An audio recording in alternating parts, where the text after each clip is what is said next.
Now, after more than 3 hours of debate last night, City Councillors in York agreed a budget to cut £21 million and 170 jobs over the coming year. But it wasn't without incident. A group of protesters jumped over a barrier from the public gallery to stand together on a table in the middle of the council chamber to chant their opposition to what was about to be discussed.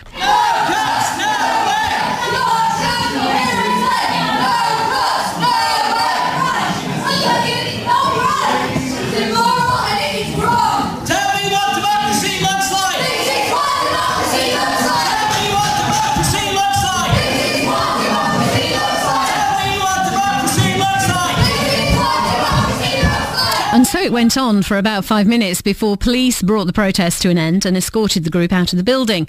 Nobody was arrested. In the end, the budget was approved when the Liberal Democrats and the Conservatives voted in its favour.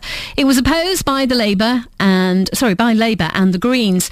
With us this morning are the leaders of the three main political parties on the City of York Council: Andrew Waller for the Liberal Democrats, James Alexander for Labour, and Ian Gillies for the Conservatives. Good morning to each of you. Good morning. Good morning. Before we go into some of the substance of last night's debate, I'd like your views, please, on the protesters who felt strongly enough about the cuts to storm the council chamber. Let's start with Andrew Waller, first of all. Well, it disrupted the meeting, and at the end of the day, we are there to set a budget to provide the services for residents of the City of York. So whilst peaceful protest, which has been going on in St Helens Square and around, and people have had the ability to come to meetings to make their case. In fact, one of the people who jumped on the table had previously been to 3 meetings. There comes a point where we have to get on with the business of running the city. Now, the Labour group and the Greens actually stayed there. James Alexander, your reaction to what happened? How come you didn't leave the council chamber or chose not to? Well, to be honest, the Lord Mayor chairing the meeting never adjourned the meeting. She just upped and left, so I didn't know whether the meeting was stopping or whether it was continuing. But I do support their right to protest. They obviously feel very passionate about the cuts that went forward last night. They wanted them not to go ahead, and I do support their right to peaceful process, but I was a bit concerned the table was going to give way under them. So that's the simple reason. That's why you stayed, because you weren't getting any direction. Well, there was no need to There was a ruling from the Lord Mayor. There was no ruling from the Lord Mayor. She said the meeting was adjourned until the people had left. Ruling. No, until she announced and if she said the meeting it wasn't was very closed. Loud, because we didn't hear it, and some of your own group didn't hear it, because they remained. Ian Gillies for the Conservatives. Was there a ruling? To be honest with you, I walked out and took my group with me. The Lord Mayor stood up, and on that basis, I assumed there was a ruling. But nevertheless, the reason I left was to let the police get on with the job. I mean, the people, a couple of them had spoken earlier in the evening. And it must be quite embarrassing for James, because his group clapped them all evening. They've always got the right to speak and to protest, and democracy must rule. But to be honest with you, there is a limit. Let's move away from that, because let's get on to the budget itself. What is now going to be cut? We've talked an awful lot about it. Let's start with Andrew Waller, first of all. This budget was passed. Where is the axe going to fall first? Well, what we've had is an efficiency programme over the last 3 years that's reviewed all budgets and seen how we can make efficiency savings without directly impacting on service level, delivered at the street level, or to vulnerable people. What is going to be affected first? Well, we're keeping open all of the libraries, children's centres, the pools are fine, and we're looking at how we can deliver services for less money. So what is going to go? Something's got to go. £21 million.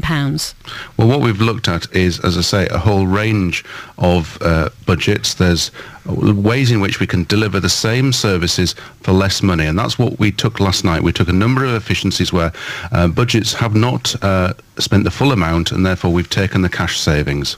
James Alexander from Labour, what's going to go? £1 million from children's centres, money for teenage pregnancy funding, short breaks to disabled children will be cut, youth services will be decimated. It's £21 million worth of cuts, and Labour's plan last night could have saved just under £1 million worth of services, and the other groups would not support it. There was a choice last night, and actually chose more cuts than they needed to do. Ian Gillies from the Conservatives, would you agree with that? No, because that's disingenuous. What happened was that part of the Labour amendments were to actually put revenue into capital, which is an old trick of the Labour Party anyway. Basically, that just puts off the spend until another year, and then they use up the money this year and will pay interest at later years. So it's totally disingenuous. No, Labour's plan would have lowered the debt position of the council by 1.5 million. Your plan that was approved last night will actually increase borrowing by 0.4 million. If anyone's being financially prudent, it was us. Oh, that's a joke coming from the Labour group. No, it's not. That's fact. You just don't understand it. Why would you not accept, Ian Gillies, you supported the Liberal Democrat budget. Why would you not support the Labour budget if what James Alexander is indeed, fact, that they could have saved some money but done it in a different way? The Labour budget last night epitomised what the Labour group have been doing for the last 4 years on the City of York Council. They've stood back, they've fiddled, they've twiddled, they've changed things, moved deck chairs around. There was nothing concrete for the economy of this city. And if we don't get the economy of the city right, then everything else fails. And quite frankly, there was no inspiration. James, I was expecting a bit more than just a talk about panel from the Labour group, having known that they've employed somebody to advise them, and James running about in the press all the time with his comments. I was expecting a lot more, and quite frankly, there was nothing there. Well, you came up with no alternative and no ideas. I was there with a plan that could have saved £1 million worth of services while lowering debt. Your plan increases debt, and no, it doesn't. You're just putting this stuff into the capital budget. You don't accept that, and your group never accepted that. And I'm sorry. £4 million this year. Gentlemen, it's signed off by total denial. Gentlemen, total denial, like the Labour Party. Gentlemen, please, we need to get to the bottom of this. So, Elly, you appreciate the difficulty I've been in. Oh, I totally council appreciate leader. But can I ask you, Councillor Yes. Waller, you backed some Conservative amendments to the budget as the most digestible of those on the table. Why? Well, we have a duty to deliver services. James's amendment would have muddied the water with regard to the investment with the Lehman Road flood defence scheme, mixing it in with Clement Thorpe. And look, James, give me the opportunity to speak. And there were other issues which would have meant putting off the dark day when you had to account for the changes that were made to some of the services. What we have to do is present a budget that is sustainable, that will deliver the services. And in the end, the context was 99% of the budget was the Liberal Democrat budget. We were debating changes of 1% last night. That's 1% to 300 million. If you in terms of the cuts, you were putting forward 21 million, and we would put forward 20.7 million. So it's not true, and that's very disingenuous for saying so. Your real cuts more were money into road 20.7 million. resurfacing, more money into the Lehman Road flood defences, and you voted against it. And it was out of spite for our group, not in the interest of the people. But in that, let me just say, James, that you also voted against putting money into the CVS. Putting money into care for 2-year-olds from the most worthy families in the city. You voted against making jobs for graduates and apprentices. That's what you voted against. You were proposing. Right? You were proposing 4. You voted against it, James. I know you're embarrassed, but you voted against it. You two can work together nationally and locally, and everyone can hear on the radio exactly what you're doing. But you put forward 4 graduate schemes and saving 20 people's childcare places when we were trying to save hundreds of people's youth services. Right, so, it's talking about priorities here. Councillor Alexander, let's move on. It was difficult. We're getting that impression. There's been a lot of feeling across the city, and we've heard it on BBC Radio York in the build-up to this meeting. The decision's now been taken. How do you think, Councillor Waller, that the cuts that were agreed last night will affect this May's local elections? Well, I think there's a lot of things that will affect this May's elections, but the services that people get from their local councillor will be uppermost in people's mind. What about yourself, Councillor Gillies? Do you think you'll be successful in May's elections? Well, and sorry for my voice, I mean, you look a lot better than I feel this morning, Elly, I must say. As far as the May elections are concerned, what we're concerned about is the City of York, not political dogma.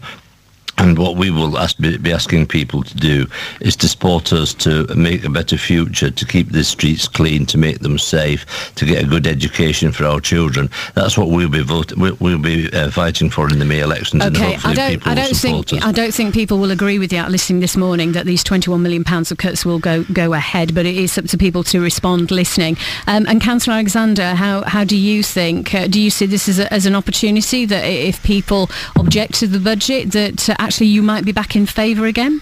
Well, it's clear that there's a large order. There was a choice last night over the scale of that. The Liberal Democrats have done a deal with the Conservatives, as they have done the last few years, and also Andrew Waller won't rule out a coalition with the Tories after May. It's quite clear where people's political leanings are, and if people are against the cuts, then they will vote Labour, and if Labour did take control of the council, and that's because it will be a difficult fight, then we will enact our budget, and in which case we can save just under £1 million worth of services if we take control. OK, gentlemen, thank you very much for joining us live on the programme this morning. So many other questions I want to ask you, because I'm still not clear in my mind, and I tried to get to the bottom of it, is where we're going to feel the pinch, because £21 million, all residents are going to be affected in some way, but I'm sure that the details will become clear over the next few weeks. My thanks there to Councillor Andrew Waller, who's the leader of the Liberal Democrat group and also leader of the council, Councillor James Alexander, leader of the Labour group, and Councillor Ian Gillies, leader of the Conservative group, all from the City of York Council.